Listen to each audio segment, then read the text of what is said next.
Okay. Oh, we're live. Oh, Sweet. okay. Let's Wait, do it. I was almost about to ask you like how's Africa? Because I think the last time we chatted, you were in Africa. Were you in Africa Yeah, or no?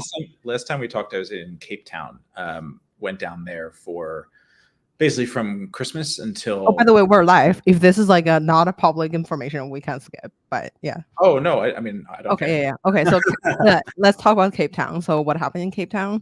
Yeah, so for the past 3 years, my wife and I have gone down for the winter. Basically, we live in Mhm. New York, so good to get out of the cold. And Cape Town is just beautiful. You've got like the weather of San Diego with the wine country of like Napa. It's like northern and southern California all in one place, and good outdoor stuff too.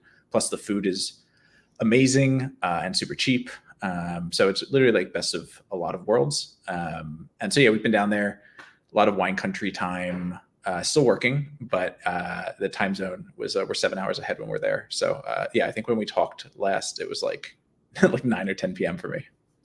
Okay. Anyway, so you look relaxed and obviously sold onto Cape Town. I'm definitely gonna check out Cape Town tour or something later today. But okay, so let's start with I feel like you are very great at like building stuff and then like putting things out there. And like today, I'm sorry, like I'm like literally standing, so like my brain is not functioning correctly. Okay, so I think one of the things I feel like about like, after researching like everything that I have researched, I feel like you're very scrappy and you're like very hands-on.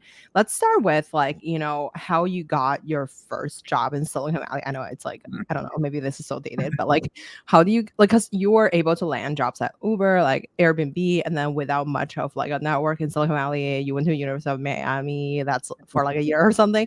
Wait, you could be an internet influencer. You know, all the TikTokers are in University of Miami right now. So, but okay, let's start with like how did you kind of your land your first job in the Silicon Valley, and then we'll jump into the newsletter brand building stuff. Yeah, I mean, I was a decade ahead of the game on Miami. I went there in 2012, I think it Mhm. was. So that was fun. I was there for about 2 years of college, and then I thought I graduated, but I actually ended Mhm. up learning a couple years later when I applied for a job at Airbnb that I didn't graduate, and so I had to. Mhm. I sort of accidentally. What? Yeah, it was crazy. I ended up one credit short of graduating, and my counselor had never told me, so I just stopped going to classes and never booked my final class or whatever. So they just let me do it because I was, applying for a job at Airbnb, and I think they liked that. So I technically did not get enough credits to graduate. So I've dropped out twice because I dropped out once before that too. But that's a long story. So yeah, after that, I went back to Philly. Where I'm from originally. I got a job as an engineer at a small startup there for a year. Got laid off from that because I was a shitty engineer, and then started an agency where we did everything from web dev to digital marketing. Learned a lot of the ins and outs of that world, and was running that until I got the opportunity to join Uber. I didn't know anyone, I had no network or anything like that, but I basically just knew I wanted that job because I saw how big the food delivery industry was going to be, and Mhm. Uber Eats was this super incubatory product, but I'd get to do it within this behemoth that was operationally Mhm. efficient and knew how to get things done.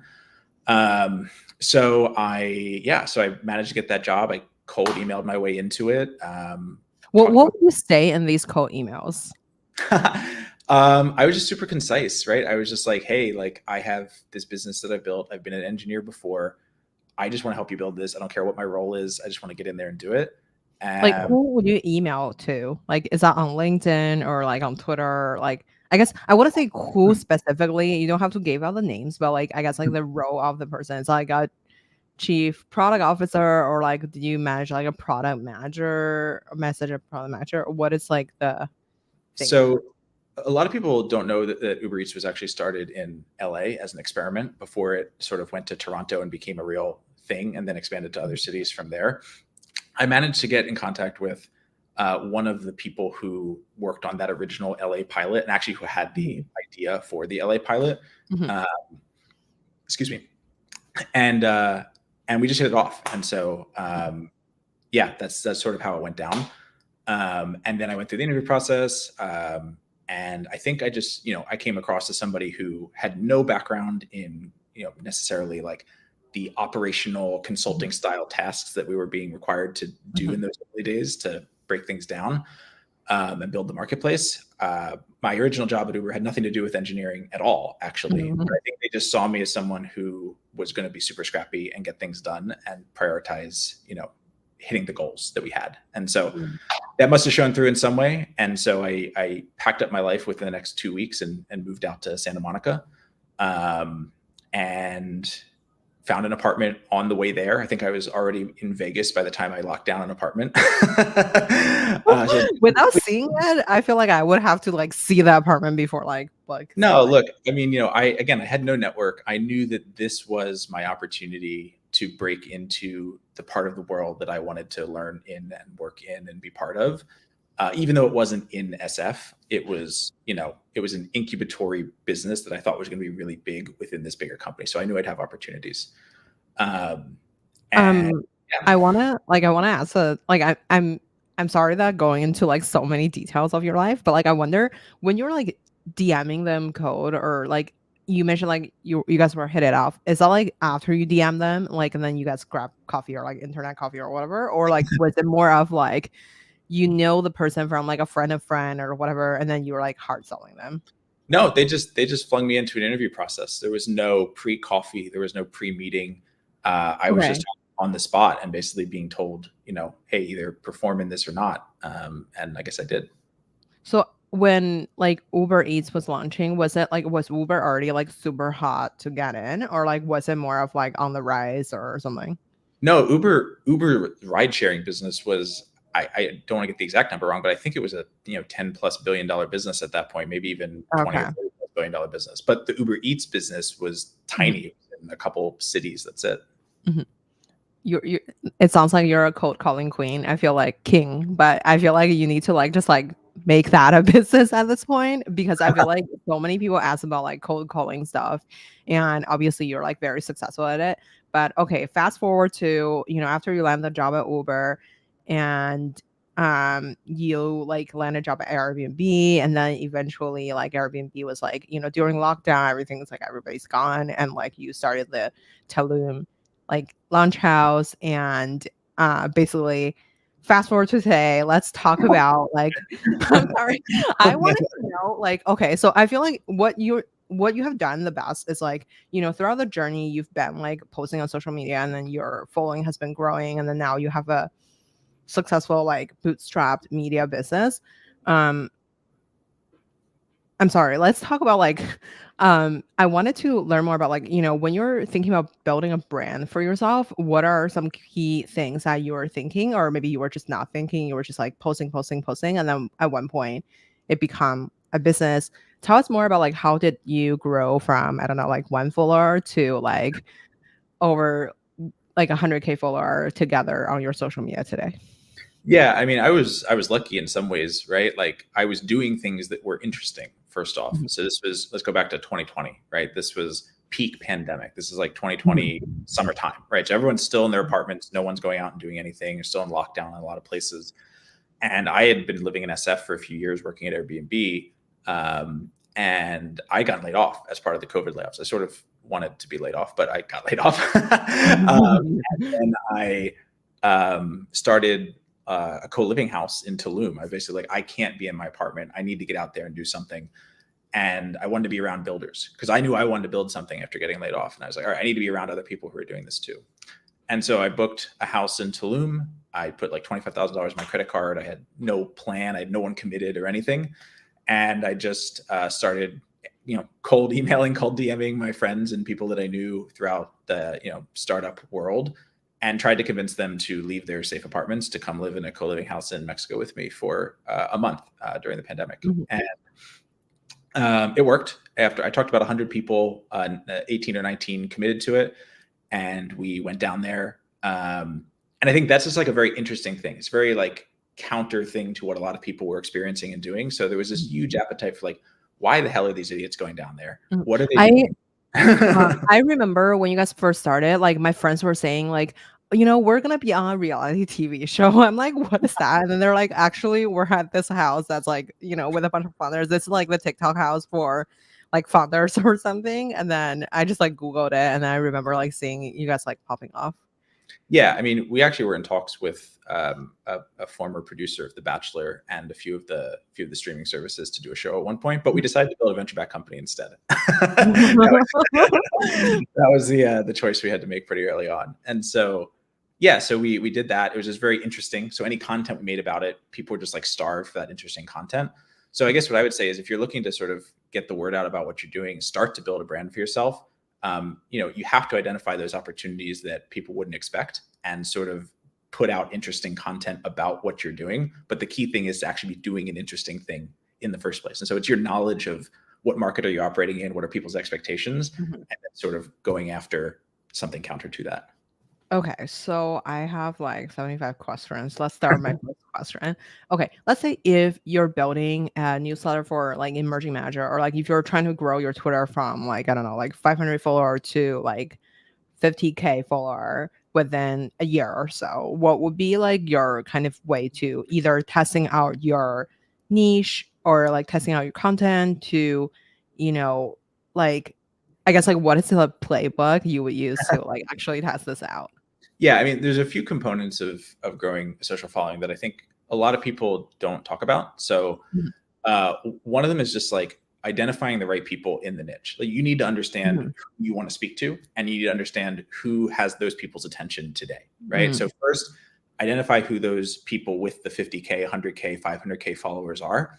See what they're posting. Literally, just like make a simple Google sheet, throw a bunch of URLs in there, log the engagement for how much engagement each one got, and then add some notes of yourself of like, oh, this one was super clickbaity, or this one was a question, or this one was talking about this topic in a weird way, or something. Just throw down some notes for mhm. yourself and find what those patterns are. And if you do this across, one afternoon, you can get like a few hundred posts in there and sort of get a sense of what people are reacting to, what topics they're reacting to, what formats they're reacting to. Um, Oh, by the way, for that strategy, would you categorize people based on like, okay, so 500K following, that's like one benchmark, maybe a 100K is a benchmark, and then like how much their engagement, like, do you think is good? Like, is that like 100 like, or 500 like, or like what? How would you kind of categorize these people to be good on your Excel?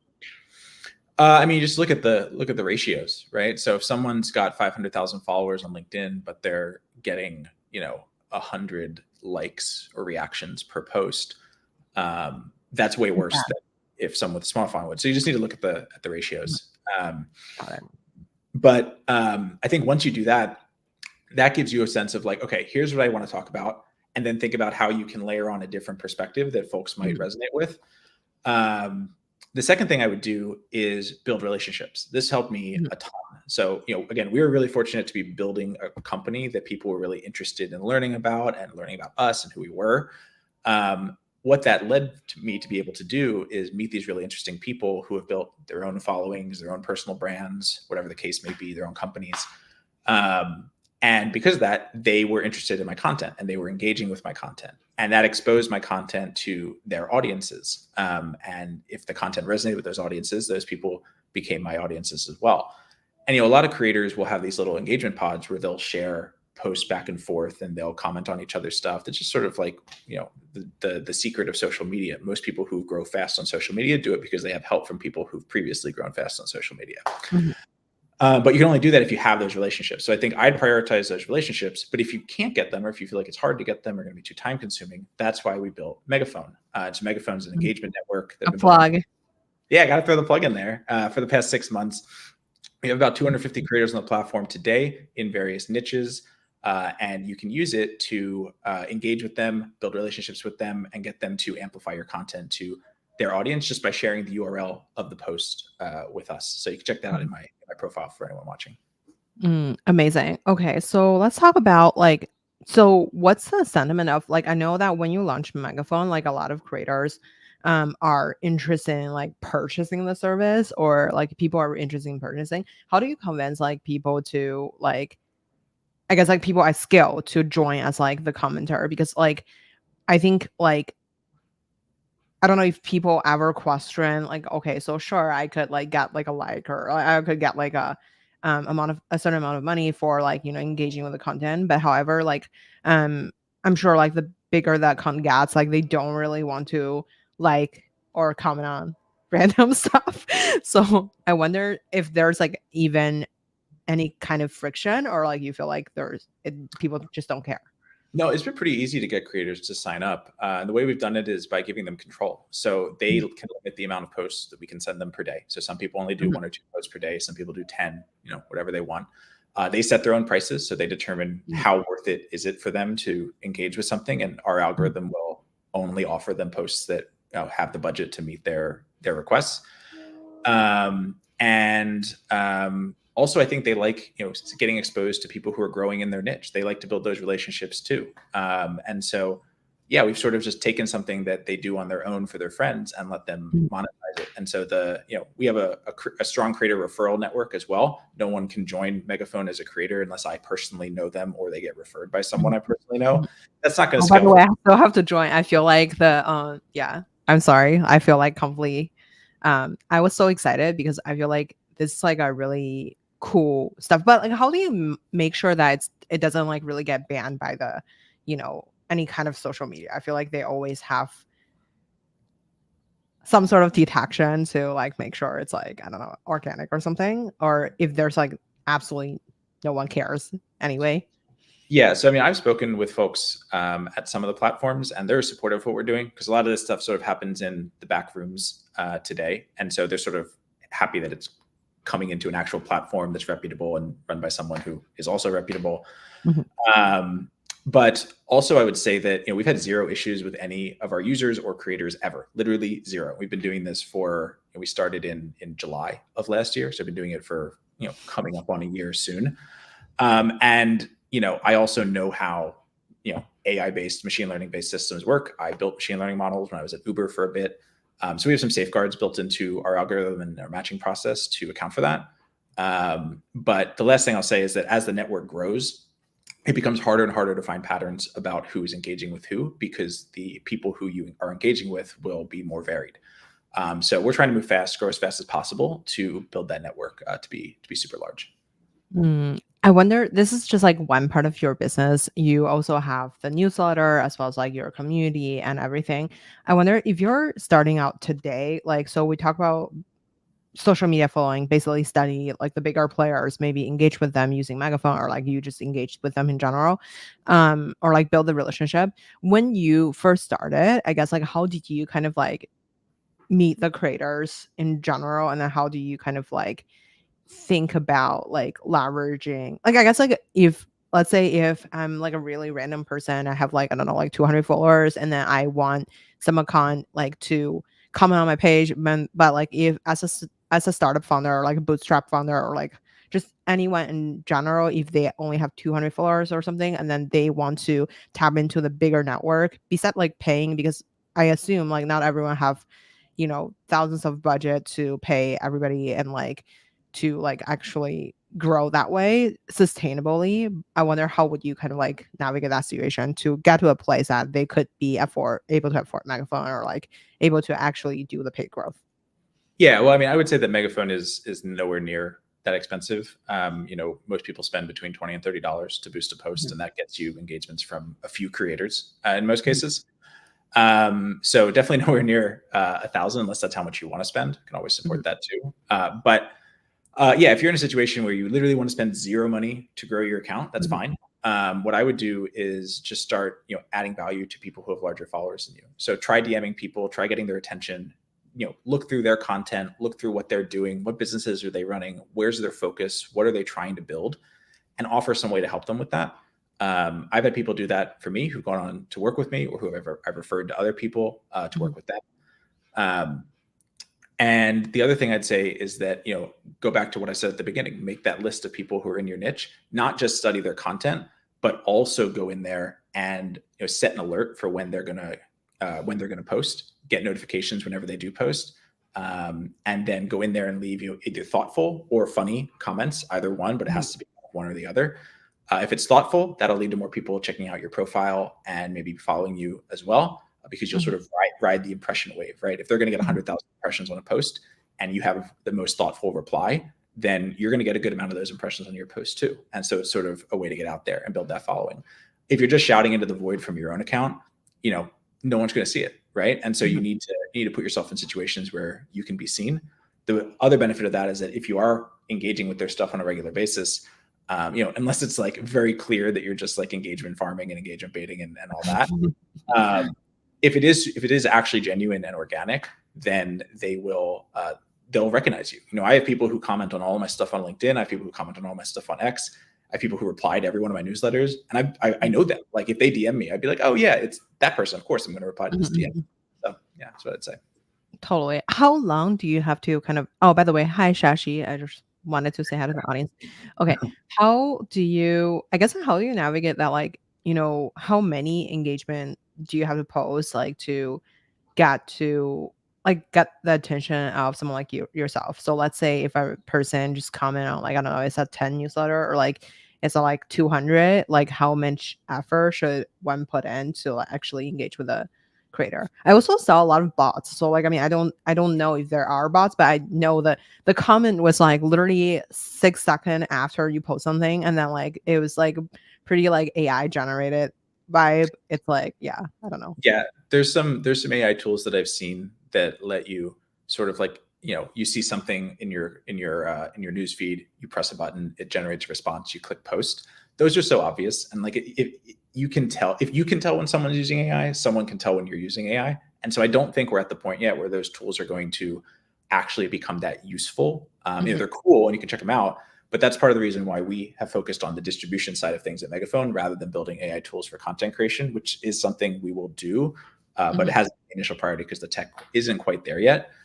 Um, yeah, with that said, I mean, to answer your question, it can be one post if it's the right reply, if it's thoughtful enough. I've literally had people who I've even just seen their replies on other people's mhm. tweets or LinkedIn posts once or twice, and then I recognize their profile picture, I recognize their name, maybe I recognize their headline on LinkedIn. So it's like people underestimate how people remember those sort of like impressions that you make on social Mhm, media. Obviously, when you're super busy, you can't engage with all of them yourself. You can't react to all of them. You can't get back to them necessarily. mhm. But putting yourself in that position, even just a few times, as long as what you're saying is on point and useful and genuine, then you'd be surprised at how quick people take attention. For one more example, I'll throw out there. We had a founder who we invested in a while ago, who she's a solo founder, DM'd Balaji on X Mhm. 14 times in a row. I think it was maybe 14. No response for the first 13, but Mhm. then on the 14th, he responds and says, "Let me invest." So, it's like people remember this stuff. And he did actually invest. So you'd be surprised. Oh, wow. Okay, so I wonder I love that, by the way. I wonder, how do you kind of like create a system for that? Because I feel like when people are like DMing someone, or like putting out comments like a couple of times, and then like if they see absolutely no engagement, not even a like, they just got like, okay, fuck that, I'm like done. But like I wonder how long would you kind of like test out the strategy before you just like quit completely. That's just like absolutely not working. Yeah, I mean, look, there's sort of two thoughts here. The first is it reminds me of what Elon says about building a startup. Like you're eating glass, and if you need the reassurance that eating glass is okay, then you shouldn't be doing it in the first place. And your Mhm, other people will go ahead and do it, and you'll be left behind. Like that is true. It's true in this case too. mhm, But at the other side, if you're raising money for your startup or you're commenting on someone's content and you do it 10 times or you talk to 10 VCs, the first no that you get or the first ignore that you get, no big deal. But if it becomes a trend, then maybe there is something wrong with your approach. So I think what I would say is that this does work. And if you're not getting results from it, then you need to look at what other people are doing who are getting it to work and adopt your style to be more in line with what they're doing. mm. Let's talk about like, one of your episodes you were talking about, like, at some point you were posting like a one of the basically lead generation is like kind of useful for like growth on LinkedIn or like on Twitter. So I wonder what kind of things would you use as, oh, by the way, I commented on one of your things to get the thing. You still have to give it to me, but I don't even remember what I commented on. But there was like some sort of list or whatever, and I don't quite remember. But I wonder like what is some like really effective um lead generation that you would use if you're like trying to grow today, or if that's not useful at all? Yeah, I mean, I think there's two things that's worked really well for us, both for the newsletter and for Megaphone, as well as to some degree for Launch House, my old business too. Um, lead magnets work really well. So that's sort of what you're referring to. You make these posts Yeah. with a database or a list, and you ask for engagement, and then you DM it to people. Unfortunately, sometimes those auto DM tools don't work 100%, and they'll only send it to like some of the people, which sounds like is what happened to you. Oh, But what is the auto DM tool? I need to get on that. I feel like I need, like I have so many DM, like I'm like I need to probably like yes, systematically reply then like just I don't know. so for LinkedIn, Taplio, and for X, Oh Tweet yeah. basically when you post a tweet or a post through them, you can change the setting to be like auto DM anyone who likes it or replies to it or reposts it. And you can check off which of those you want. And you can write what that message is going to be. So it's like a standard message. So if I do one of those lead magnets and I'm like, hey, comment and I'll DM it to you, then what happens is that Taplio or Tweet Hunter, respectively, will send a message that I've written beforehand that says like, here's the URL. Thanks so much for checking it out. I hope you enjoy it, right? Just something simple like that. But yeah, unfortunately, there is, especially on LinkedIn, they're hard to always work. They don't always work. On X, they work more consistently. So sorry about that. But that's one thing I do. Lead magnets work really well in any setting: cold email, paid ads, posts on social media, content marketing.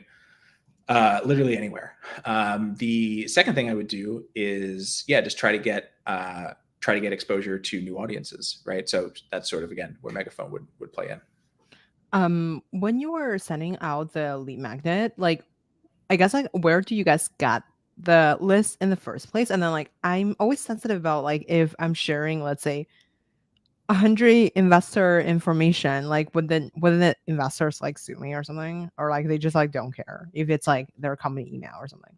Oh, I mean, we don't, we grab data from publicly available sources online, right? So we'll Mhm. compile, for example, our own investor database, or I think one of the ones we did was like, here's like 500 people actively investing in AI, right? And Mhm. so what we did is we have this big investor database that we've built over the last year. And I think there's like 10 or 11,000 people in there. We don't have the contact information for all of them, but what we do have is what sectors they invest in, what stages they invest in, what regions they invest in. And then for some of them, their emails are available publicly, and so they'll be included. So we're not taking any data that or sharing any data that I personally might have, and talking to an investor. If they're not publicly available, they won't be included. Got it. Okay. So is there any scraping tools for that kind of things? Or like would someone, I don't know, like just out of curiosity? So when we set these up, we built like 5 or 6 of these lead magnets originally a year ago, and then we sort of maintained them since. I hired a team of 9 VAs within a week to do this. So no scraping. Hired a team of 9 VAs and basically put them in like a Hunger Games scenario where I was like, each of you have to complete, and some of you will make the cut and some of you won't. And actually, 3 of the folks from that 9 are still working with me today in some capacity. One has become my personal assistant. She's absolutely amazing. So yeah, that's what we did. I don't know anything about scraping tools. We don't use scraping, but yeah, that's that's what we did. Oh my god. Yeah, I love the Hunger Game reference. I mean, I'm just like so curious. What does that even like? Oh, I mean, we had like 5 or 6 of these projects. We knew what they were. There's an Yeah. investor database, there's a pitch deck database, there's other things, and each of them are given full autonomy and mandate to do one specific thing, and they can ask me any questions they want. And I'm looking at, how well do they communicate? How reliable are they? How high is the quality of the work? How fast does it get done? And some other attributes. And then, at the end, anyone who really crushed it and did a good job ended up taking on some of the other people's work as well. And it just sort of naturally happened where a few of them stuck around and a few of them didn't. So the Hunger Games is a little bit over dramatized way to frame it, but I thought it was fun. I think it sounds very interesting. And I wonder, okay, so let's switch gear a little bit. So since you have launched the house fund before and like you have like invested in like over 50 companies, um if you're running a venture fund today, or if you're an emerging manager that's like starting their own like first fund, how would you advise them to like build a personal brand? And then what should they build the personal brand on? Like what should they be posting these days? So first, I have to do one clarification. So our fund is called Launch House Ventures. We Oh, turn I'm so sorry. Why does it called? Why do I yeah, search yeah. it's on Peloton, or So if that's not a thing? yeah, so there is a fund called House Fund run by some guy out of Berkeley, and he's super litigious. So I want to make sure that we get out there that it's not the Oh, House okay. Fund. Yeah. Yeah. Oh, sorry. Oh, why? Oh, I'm so sorry. That's like my bad. No, it's fine. But yeah, so if the question is how to build a personal brand to sort of, is it to attract the right founders to your fund, or is it more of what should founders do once we back them? I guess like more like holistic, like, since you're a fund manager, you have to attract LPs, you have to build a brand in your niche. You have to like, attract other co-investors, basically, build a brand in general. I guess like how would you kind of like um leverage either your content or your network to kind of like establish thought leadership in your space and basically also build a big audience. Yeah, I mean, look, I think it's just about carving out your space, right? So if you're doing this from the investor perspective, and for context, I left the fund over a year ago at this point, right? So I'm no longer involved, but we did make up over 50 investments by the time I left. And if you're trying to carve out a niche on the investment side, you need to do the upfront work, and that work has to be interesting. So what I mean by that is you need to have thought through, what are my theses, what are my perspectives, where do I see things going, and you need to have done the research to have interesting data points or insights that people might not have been aware of to support that. And then you need to go and actually translate that into interesting content. That can be long form posts, that can be appearing on podcasts, that can be carousels on LinkedIn, visual stuff, it can be videos, whatever format or medium you want to use. It's what you bring to the table, right? It's that upfront work that you've done. And so I would just encourage people to, you shouldn't really be able to raise a fund if you don't have an interesting and unique perspective in the first place. So hopefully you do have something to share, and it's not just like, oh, we co-invest with YC companies or something like that. Hopefully you have something more unique than that to offer. But if you do, then that's what you need to talk about. And if it resonates, then the right people will find you. Can you give us like a 1 year strategy on how you would spend your time on? We talk about like the long form, the podcast, the visual, like, where would you start from like a tactical advice perspective? Like would you start on LinkedIn, on TikTok, on YouTube, on like Twitter/X? How, or like just be DMing or like commenting on every like influencer, let's say in climate tech or something? I mean, is this from the perspective of I'm a VC and I want to get deal flow, or is it a perspective of I'm a founder and I want to build my company? Both. I feel like, so you don't think it's the same thing? I feel like it's kind of the same thing, because I feel like emerging manager building a brand is kind of like a startup founder in the like venture capital ecosystem. I Don't think you think? a lot of emerging managers would love to hear you say that, but I don't necessarily think it's true. Why? I feel like it is kind of true. I feel like every time I talk to any emerging manager friends, everyone's like hustling and like Yeah, they're hustling. yeah, I don't know. Yeah. There's no doubt, but the urgency is way lower, right? With if you're building a startup and you need to make revenue or you will die, that is a much different situation than you have a fund and you're looking to find the right deals to invest in, right? Oh, but you also have to raise that fund. Like raising that fund is kind of like selling a really like big product to the LP community, right? So it's kind of like, I don't know. Yeah, that's true. When we raised our fund, what we found is that the urgency on the part of LPs who you raise money from is a way, way lower than raising from venture firms or angels who are actively looking to invest in startups. Because again, it's not life or death. If you're raising a venture fund, yes, you're grinding. Yes, you're working hard. Yes, you're taking a ton of meetings to try and find the right people who are going to believe in you, believe in your thesis, and put money in. All that is true, but it's not the same life or death that there is for a startup that needs to make money or cease to exist, right? And so what I'd say is that if I'm a VC and I have my fund, and again, this is where I asked about the different situations, right? If I'm a VC, I have my fund, I'm looking to attract the right deal flow. I would start a podcast. Literally, I would start a podcast and I'd reach out to founders in my niche who are talking about the topics that I am interested in investing in, and I'd have conversations with them. That way, it's not a pitch meeting, so it's a lot more casual. But they're going to take it seriously because you're an investor and you can put money into their startup. And at the same time, you can create content that gets exposed to more people. They share it with their networks after the fact. More people from their networks are probably building in the same space, see it, reach out to you. I think podcast is super high leverage if you're looking to build deal flow as an investor. If you're a founder, a podcast might be a big commitment. You have to, find the guests. You have to record it every week. You have to edit it or get someone to edit it. You're probably better off just focusing on growing the business. And I think content marketing through easy posting on LinkedIn or Twitter, depending on where your audience is, also Instagram, TikTok, again, depends where your audience is. But as long as you know where they are, focusing on building one specific account that's going to go after those folks is probably the better bet rather than focusing on a podcast, which is really hard to grow. You're more interested in acquiring users as a founder.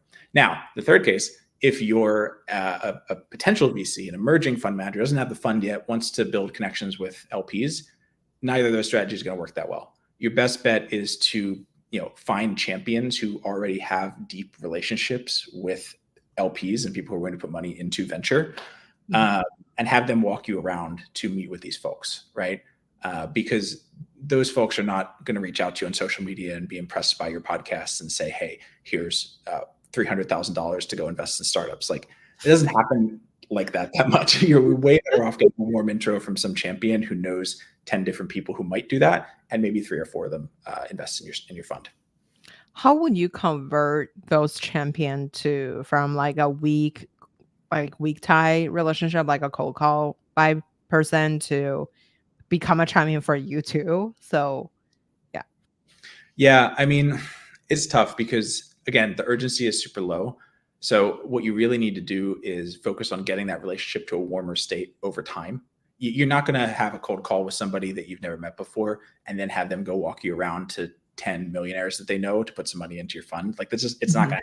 Maybe it's happened every now and then, but betting on that is a mistake. And so you're not going to impress them so much that they go do that. So what I would say is, focus instead on just identifying who those people are who you think can be your champions, and just look to help them out. Literally, just, you're not raising the fund yet. You're just looking to build relationships. You're looking to help them out. Maybe they want deal flow. Maybe you bring them some interesting deal flow to help them think that, hey, this is a person who has an interesting network, a useful network. And maybe my friends who've invested in my fund would be interested in backing them as well. When you were running the Launch House Fund, I know that you guys invested in some Launch House founders, and I wonder, did you have a thesis in particular area like Web3 or fintech or something, or how would you go about picking a niche? Yeah, so we were intentionally sector agnostic. The reason was we ran different sector cohorts of Launch House from month to month. So, we partnered with Coinbase to do a house for crypto founders. We partnered with Polygon. We partnered with Solana. Partnered with all those big crypto companies to do crypto houses. But then we also had months that were very much focused on consumer or marketplaces. Not maybe explicitly as much as the crypto ones, but that's just how the cohorts were matched up when we built the cohorts. So we were intentionally sector agnostic. We were just looking for the right opportunities. And our sort of unfair advantage that let us go out and raise the fund was that we had unparalleled access to the way these founders operate, right? For a while, we were actually in the houses living with them, right? My co-founders lived in the house in LA with them for a while. I was in New York, sort of running the business side of things. They were managing the day-to-day of the houses. But we got tons of insights into, okay, who's waking up early, who's going out and partying, who are the people who are focused on their business. And that's really hard to get for most VCs who just see them in this super polished Zoom meeting type setting, or maybe a coffee or something. So a lot of the LPs that we talked to were excited about that and thought it would give us a higher conviction than a lot of VCs were able to get about the nature of who that founder is. Is the people who partying actually have bad businesses, or do you feel like it's not relevant? I mean, it depends, right? There's nothing against people going out and enjoying their time away from their business. But for me personally, I've always been super heads down. I work tons of hours every day. I'm not a partier. That's just never been my MO. And so I personally gravitate towards people who are more like me. But we've definitely seen people who have built the right social network and therefore been able to accelerate the growth of their business too. So you really just have to see the full picture of who a founder is and Mhm. say, is this somebody who I think is doing the right things to get it done for their particular business? Totally. I think that's a really good value add because you can just like also monitor it before, I don't know, like you have like a lot of more data and insights as like a human being with the founder, and kind of like, yeah, I feel like those are really valuable things. I wonder, you mentioned about like, crypto houses like, Solana, like, uh Coinbase and all that kind of houses. Like, how did you kind of like struck up a partnership with them? Because it sounds like it could be like a super lucrative like sector to be in, as like I feel like people probably want the data and then they probably want support. I wonder, how does a partnership kind of look like? If Yeah. you like, if it's sensitive, don't say anything, but because it's live. No, it's fine. So the Coinbase one came about because when I was working at Airbnb, one of our directors on Airbnb Plus was a guy who then went on to work at Coinbase and led a lot of their new initiatives there. And so I think I may have that person on Smart Venture podcast before. maybe, I don't know. Maybe. I don't know. I keep going. Sorry. But as Launch House got more visibility and people liked what we were doing and they saw the quality of the companies and the founders coming out of it, we just reconnected, and it just sort of organically happened that way. They brought Polygon into the mix as well and sort of did something together there, which is really exciting. And then the Solana one just happened because we had a really killer partnerships person who, I would recommend time and time again. She's amazing. Really brought in a lot of great deals for us, and that was the biggest. Um, would you get like paid for like throwing the houses? Is that like, is a partnership look like, for example, let's say, um, like Gucci and Roblox partnership, like, I don't know, like maybe two engineer get together and then like do this, or like maybe Gucci invest in a certain amount of things into like Roblox, or how does the economics look like? Or do you like basically attain them as a client, or do they just partner with you on, bringing in quality members to the I society? mean, it was mutually beneficial, right? So they obviously have big brands, huge brands, and Mhm. audiences around those brands. And some people in those audiences are founders who might want to do an experience like what we did at Launch House. Um, and it also lends obviously credibility and lets us bring a lot Mhm. of attention to what we're doing. So it was helpful for our marketing as well. From their perspective, I think they saw it as two things. I think they saw it as getting access to the cream of the crop founders who are building Mhm. on their technology, right? So whenever we would Mhm. partner with one of these crypto companies, they were always interested in making sure that the founders we brought in to that month's program cohort Mhm. were specifically interested in building on their technology. So for Coinbase, that was when Coinbase Wallet was either brand new Mhm. or getting an update or something. Mhm. And they wanted folks to incorporate Coinbase Wallet into their crypto company, right? So, Mm. and same with Solana. They wanted people building on the Solana blockchain. Mm. Um, and so, um, so yeah, that was how they looked at it. And then the other way is that Coinbase, for example, had Coinbase Ventures, and so they wanted to potentially invest in some of the companies as well. Mm. Okay, so I want to save the last portion of our interview for newsletter, since you are the newsletter king. So if you are, let's say if you have a podcast and then you want to pivot that into a newsletter, or like kind of like creating a flywheel per se, like how would you kind of go about it? Like, you have some existing, it doesn't have to be a podcast. It could be like you have some existing audience on X, on TikTok, on Instagram, or wherever. Just say you have some content, but you want to kind of like repurpose that into a newsletter. Many people use AI, obviously, but does that even work? Like, how would you kind of like go about creating a newsletter off your existing content? Yeah. So a few thoughts there. I guess very quickly, I wouldn't recommend using AI at all. I don't use AI at all for any of my content, for my newsletter, for anything. I'm up till 3 a.m. writing it myself sometimes. um, but so I wouldn't recommend that. I also wouldn't recommend just repurposing content that's worked for you elsewhere, because yes, people might not have always seen all your content on the social media platform or the podcast, Mhm. something like that. But newsletters are a different format, it's a different medium. I'm a big believer in doing the thing that works the best in the medium that you're using. So, we're actually, scoop maybe here, where we're launching a podcast pretty soon too. It's about fundraising. It's about getting founders to talk about what actually works and what doesn't with fundraising. Some great guests lined up there who I'll save for later. But so I'm not just going to take my founder advice newsletter and put that in the podcast. I'm going to actually have a different format that works for that. Just like for my viral Twitter threads where I talk about how Palmer Luckey got his revenge or redemption or whatever you want to call it after getting booted from Facebook. That got 4 million impressions on X. But if I put that story in the newsletter, it's not going to be as interesting because my audience for the newsletter wants advice about how to build their startup. So you got to think about what the medium is and what your audience wants from it. But if the goal is to say, hey, I have an audience one place, transition it to another place, it depends on what that place is and how to actually mention the new thing. But you really just have to put it in front of people time and time and time and time again.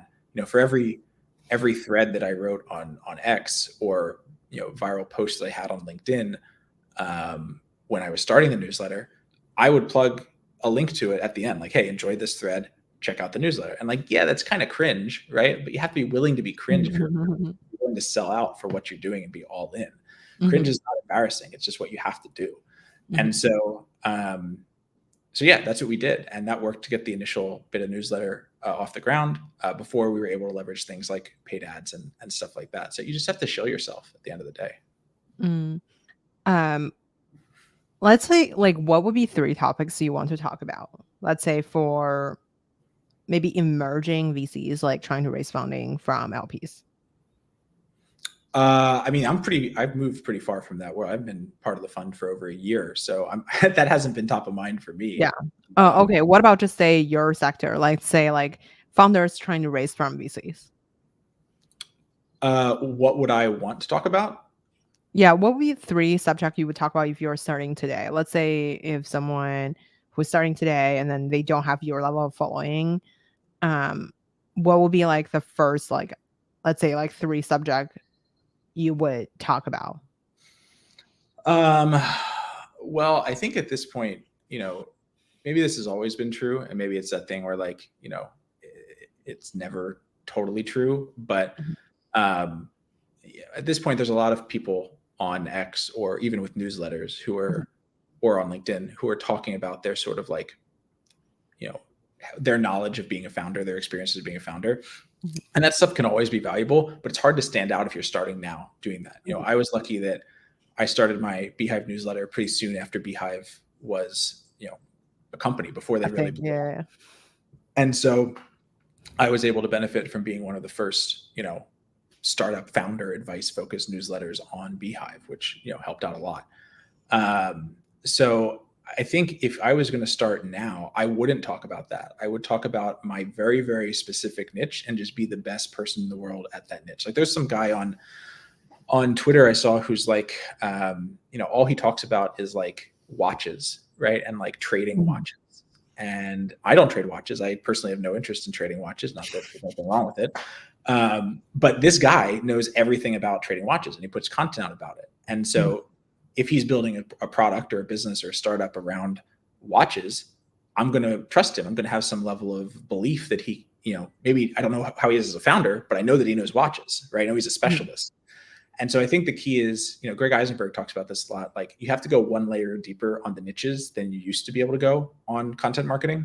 And so I would just look for what is that kind of Venn diagram intersection for you and your business and what you want to do. And focus as specifically as possible on that. So I don't know what those topics are. They're different for every niche, but I would just say the key point is go lower than you think you need to go. I wonder how, so you mentioned about don't repurpose. I guess let's talk about paid ads. So first of all, I feel I really like your honesty about saying you are using these things. I feel a lot of people use it, they just don't say anything. But I didn't know that was taboo. I have no clue. Look, I'm not in the newsletter world yet, so I don't really know. I just binge listening to a bunch of people doing this. All of these newsletters are using paid ads. 90% of the growth of any newsletter is from paid ads. It just is true. The Hustle, Milk Road, Morning Brew. Yes, they might have, like, Morning Brew has the story of the referral program for early on in their journey, right? But you know what got them to millions of subscribers? Paid ads. And the same is true for any newsletter that you see with hundreds of thousands of subscribers today. I guess like at the beginning, how do you have content like content market fit kind of like to even like get paid? I feel like paid ads is kind of equivalent of like VC money, right? Like so, but before that, you kind of have to test out what's actually working for you. I don't know if that's true, but like I wonder how at what point would you do like paid ads? Is that like after you have Mm. like 5 subscribers or like 500 or like I don't know. I don't think that you should look at it in terms of how many subscribers you have. I think you should look at it in terms of like how people are responding to your content and how well Mhm, you feel like you know who those people are, right? mhm, So at every step of the funnel, when they mhm, sign, at the bottom of each email that you send, you should be mhm, collecting information. What issues did they like the most? What are their demographics? What are they working on? mhm, Who are they, right? The more data you have about that, the more that it's clear who the people are who are opening every email, who are the people who are clicking on the links in your email and therefore are more engaged, who are the people who are opening it and clicking on a product and buying that product, right? Sort of map that out mhm, for yourself and then ask them, the people who do that, for more information about themselves and try to understand what it is they want and how you can sort of like group them into some sort of amorphous blob and persona and ACP that makes sense. So if you feel like you can do that when you have 100 subscribers and you feel like mhm, you know, hey, this is what I'm writing about. It is resonating, so I don't feel the need to pivot to something else. And I know this market is big, then great, go run some paid ads on it. But if you feel like, hey, I'm still trying a bunch of things out, I'm still experimenting, I don't really know what people want from me yet, mhm, then don't, right? We didn't start running paid ads until, I mean, we ran a few, but we didn't really take it seriously until we were at 24, 25,000 subscribers, right? Until then, it was all recommendations from other newsletters, my viral threads, and also lead magnets that we put out. That was it. The lead magnets took us from like, 13,000 to 25,000 or somewhere around there in like 6 weeks last year. mhm, Uh, and then after that, we started to run the ads. I think the other thing is like, it depends how much budget you have, right? So we only started advertising the newsletter in paid ads once we were able to bring in revenue for people sponsoring the newsletter itself. And for us, that started around somewhere between 10 and 12,000 subscribers is when we started being able to sell sponsors on doing that. Today, it's much mhm. easier because Beehive has their ad network where they can basically guarantee you ad placements even from when you have a few hundred or a few thousand subscribers. So, yeah, that's what I'd say. Mm. I feel like newsletters giving like blog in 2014 vibe. Like as I don't know, like I feel like people are fastly like monetizing them as like the blog era nowadays. Um you also did like an MA, you acquired a newsletter. So tell us about like by the way, how like I guess like you don't have to say specific numbers, but like in my mind, acquire anything means like 6, 7 figure type of thing. So like I guess like is it easy to acquire a newsletter? Like how much money do you have to pay for that stuff? Like, Yeah, sure. oh that Um, yeah.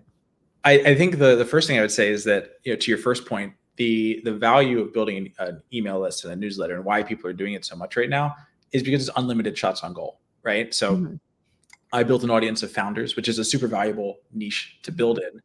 mhm. What that means is that if I ever have products that I think will help people build startups or build businesses, I have, 80, Distribution. 1,000 people to test out those ideas, right? Mhm. Um, so that's the value. As far as, sorry, what was the second part of the question? How much does it cost to Oh, subscribe to right. like acquire a newsletter? Okay, Yeah. no, you don't have to say specific numbers. Oh, no, I'm it's just like getting a rough idea of like what does that even mean, like to acquire something. Yeah, so I intentionally was evaluating. I acquired two newsletters. I was essentially evaluating whether acquiring newsletters was a good strategy to grow my email list, right? Mm, And I thought, oh, if there are newsletters out there that are written for startup founders, maybe it'll mm, be a good idea to acquire those and pay the same ish cost per subscriber that I get through paid ads, and just mm, have thousands of new subscribers at once rather than having to wait a few weeks to run my budget through paid ads. So we acquired 2. They were both, I think, a little bit under or around 5,000 subscribers. And so we only paid a few $1,000s for them. It wasn't like we were, acquiring $100,000+ thing. It wasn't like there was some big business behind it that, we had to support. Not It was bad. just, That's not bad. No, That's not bad. I thought it's gonna be like you were gonna drop something like, I don't know. No. We intentionally targeted really small newsletters in our niche. And what we found is that there are some sort of super fans that we've gotten from that who've been like, oh, I love this newsletter too. I already read newsletters about startups, so more newsletters about startups is good. But for most people, they didn't subscribe to my newsletter, right? And so when we imported that list into our newsletter, within 6 months or so, a really decent chunk of them had just churned, and they were like, hey, I don't know who this guy is. Why did he add me to his email list, right? And so we were lucky to only spend a little bit. I wouldn't do it again unless we were going to continue the brand and run that other newsletter as well, unless you're building like a newsletter only holding company or something like that. So you're saying like it's not necessarily good as like people. I think there's better ways to spend your budget to acquire subscribers, even though you do get that like jolt of having a few thousand or however many subscribers all at once. Immediately, yeah. Yeah, it's like, if you look at how many churn after 6 months and then look at how much you spent to acquire that initial cohort, how many are left after 6 months, the math works out a lot better for people through paid ads.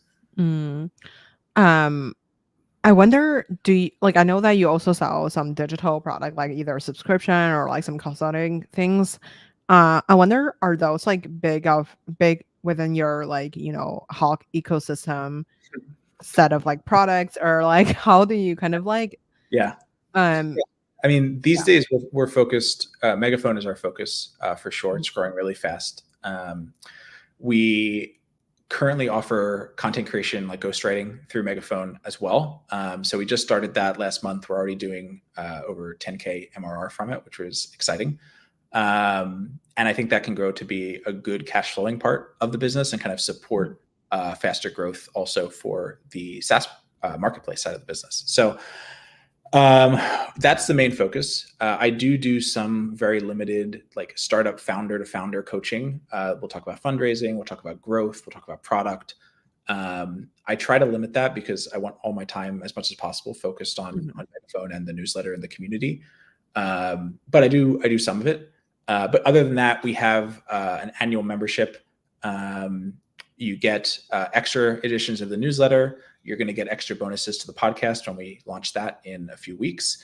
And then you'll also get a lot of these like case studies that we've done on successful fundraisers. So at this point, I've interviewed close to 50 startup founders, and they've told me what their fundraising journeys have been like. And so we're putting those together right now into case studies and including them in sort of a large database that you can easily filter and sort through and read. There's also a Telegram chat that we have that's super active. There's a monthly accountability challenge where I'll give you a shout out if you complete your like big audacious goal for the month on my socials. And then there's also Founder School, which is a few courses that we have put together and are continuing to put together to help you do things like set the right valuation for your startup and use an actual framework to do that instead of just sort of guessing or letting the investor do it. So all that is part of this $150 a year membership. We also do some founder dinners where I'll come out, and a bunch of meetups that we've done as well. So there's a lot packed into that for $150 a year. But that's the main sort of like digital product aside from just writing the newsletter and building Megaphone that I'm doing today. Were you okay? So I want to be mindful of the time. We'll wrap up in like 2 minutes or so. I don't want to I don't know if you have a hard stop, but no, you're fine. So, okay, perfect. So I wonder, when you are thinking about what digital product to create, and how much you're set on the money. I know that you worked for Uber for like pricing, but like I wonder, how do you know like how much to charge people, and how do you examine if a product is working that worth you spending the time on? Okay, so I think those are different questions. The first one, how do we price things? When it's so early, like for Megaphone, we'll take Megaphone as an example. Megaphone, brand new type of product. Literally no one's doing what we're doing with it. in the same way. And so we sort of needed to play a little trial and error game. And so what I did was initially I charged people $1,000 a month. I was like, you're going to pay me $1,000 a month for this, and I'm going to send your posts to creators every day. And what that let me do is, obviously it was very unreasonable pricing, right? But what it let me do was it let me identify who are the types of people who will pay for this. And it was great because 3 people paid for it, and they were all very different archetypes. And all 3 of those archetypes are the 3 archetypes that we target today. And it's still true. And actually 2 of the 3 are still active on the service now, 9 months later. We've lowered their price, of course, but and so setting my prices super unreasonably let me sort of get that clarity about who the right people were to target, and let me save weeks or maybe even months of experiments trying to figure that out. As far as what we set the price to after that, we really got a sense from those people of how much they'd be willing to pay for the service on an ongoing basis. And we also had the insight that people didn't want to pay all up front for a certain amount of engagement that we'd decide. They wanted to decide how much engagement they wanted. And so we set a lower monthly subscription of, we have 2 tiers now, 49 and 89 a month respectively. And then people can sort of, use funds as ad spend at their wish. So they can spend $1,000 a month, or they can spend $50 a month, whatever they want, right? So once we had that insight, the pricing became a lot more clear. As far as like new products in general, or something, or like a framework that people could use, you just need to talk to people. Like it's not rocket science. If you're building something and you have a few people in your audience, even if it's not a big audience, just get things in front of them, throw ideas out there, see what they'll respond to. Look at other people who have built similar products. Things like digital courses and memberships and paid newsletters. These aren't, brand new revolutionary products. They're just a product that you're putting your brand on. And so, look at what other people in your space are doing. Are people charging $3.99 for a cohort-based course, or are they charging $9.99 for a cohort-based course in your niche? You just need to do the research and figure that out. It's not crazy unless you're building something truly new.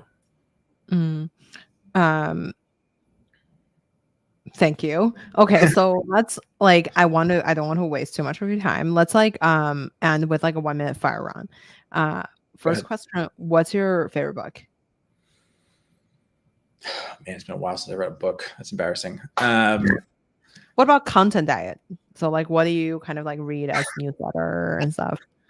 I gotta be honest, I barely read anything. I just am focused on my own stuff. So I don't have great recommendations, but what I would say is that the book that got me into startups and got me to become a founder and kind of taught me this contrarian mindset that you need to take over, have self-sovereignty in your life, have self-agency in your life, was 0 to 1. I know that's cliche. I know people love 0 to 1, but it's true. It's, in my opinion, the best book out there on learning how to build a startup and learning the mindset you need as a founder to build a startup. So that's what I'd recommend. Who would you invite to your dinner party? Probably my parents. I'm not a big dinner partier. I'm not like social butterfly or anything like that. So for me, just having my family around is what I want. Who made the biggest impact in your career?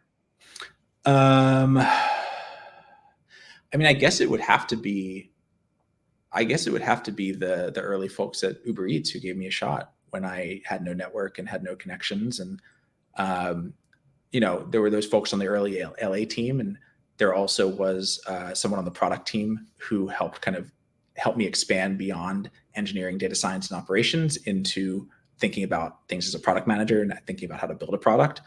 His name's Kia Amiri. He's super great. He went on to be a founder, and I think he's back working in product now, but he's probably the best product leader I've worked for. Where can we find you outside of work? Probably my apartment. I hang out with my wife. You're so real. Look, I work a lot, and I don't think that there's another way to build something as quickly as I've built the past few companies I've built without doing that. I think people who, put out the impression that that's not true, or, trying to sell you something. So for me, just my apartment most of the time around Williamsburg, New York, or sometimes Manhattan. That's about it. What drives you?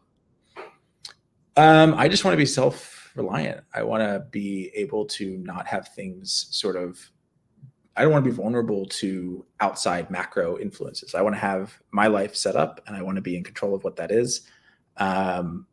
And I also want to just do great things that benefit the world. And so if I can give more people visibility for their business through Megaphone, that's one way of doing that. Amazing. Well, Michael, thank you so much for coming on the show today. Yeah, Grace, thanks for having me. This was fun. Let me quickly